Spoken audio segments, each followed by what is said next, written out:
Le cinéma, c'est subjectif. Tout le monde a des croyances différentes, des influences différentes et donc une vision unique. Si tu dis à Snoop Dogg, à Antoine Daniel et à Thanos de faire un film, personne va sortir le même délire. Donc le cinéma, c'est un gros brol, une espèce d'immense vide-grenier où tout existe. Tout ce que tu peux imaginer, ça a déjà été fait. Tu veux un film avec des moines qui jouent au foot? Ça marche, Shaolin Soccer. Tu veux un film qui dure 7 heures? Bien sûr, le Tango de Satan de Béla Tarr. Le film, il est tellement long qu'il va finir par déclarer un SMIC. Ils sont déter en Hongrie. Tu veux un film avec des tomates tueuses? Non, t'es un peu chelou, frérot, mais c'est possible. L'attaque des tomates tueuses.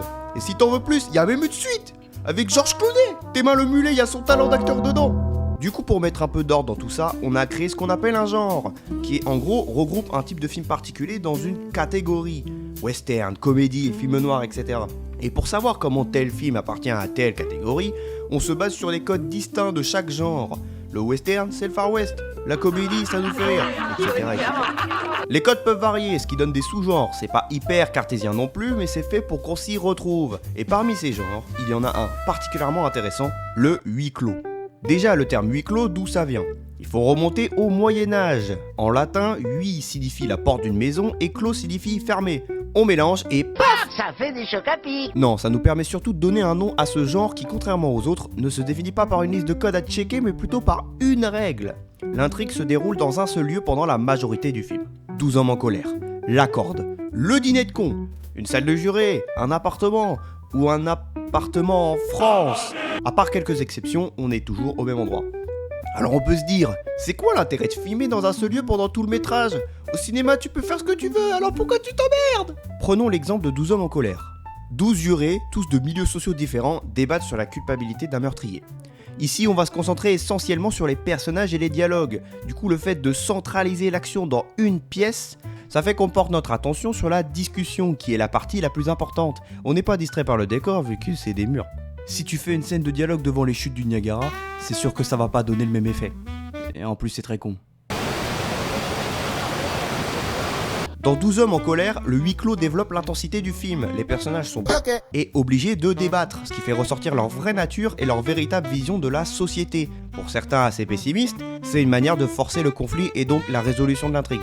Dans La Corde de Hitchcock, le film commence sur un meurtre commis par 2 hommes dans un appartement qui cache le corps dans un meuble et organise une fête juste à côté. Le fait qu'on sache qu'un corps est présent dans la pièce alors que les personnages ne se doutent de rien fait monter le suspense. La vérité peut éclater à tout moment et ça fait monter la tension. Le huis clos sert donc à mettre en avant les actions du film en se focalisant sur l'essentiel absolu. Mais ça se limite pas forcément au dialogue ou au personnage. Die Hard! Bon, c'est pas un huis clos parce qu'il y a beaucoup de scènes en extérieur, mais l'idée de garder l'action dans un immeuble fermé, ça la rend plus intense en enfermant les personnages dans un lieu sans échappatoire pour qu'ils soient obligés de faire face à la menace. On peut retracer les origines du huis clos à la pièce de théâtre, qui se passe uniquement sur scène, malgré les changements de décor, notamment de la pièce de Jean-Paul Sartre du même nom, sortie en 1944, qui a pour particularité que l'intrigue se déroule dans un seul lieu, l'enfer. Mais ça s'applique aussi à d'autres médiums, le jeu vidéo par exemple, le manoir de Resident Evil sur PS1, ou encore le vaisseau spatial d'Alien Isolation. Dans les deux cas, c'est pour ajouter un sentiment d'impuissance, d'être pris au piège, et ça rajoute un effet claustrophobe. Notamment quand t'es dans un vaisseau avec un alien qui te one-shot et que tu peux même pas te défendre. Putain! Ou même dans le sport. Pendant le Covid, on parlait notamment de matchs à huis clos, où il n'y a pas de public. Ou même une chanson de Taiki. Bon, j'exagère un peu là. Bref, le huis clos c'est un genre assez rare, finalement on n'en voit pas souvent. Il faut dire qu'un film d'1h30 dans un seul endroit, il te faut un script assez costaud pour que ça tienne la route. J'en ai raté plein, Au poste de Quentin Dupieux, le cultissime Cube ou encore Fenêtre sur cour du maître Hitchcock. Il y en a pour tous les goûts. Jetez-vous dessus, c'est à consommer sans modération. Sur ce, des gros bisous et à la prochaine. And now, folks, it's time to say goodnight.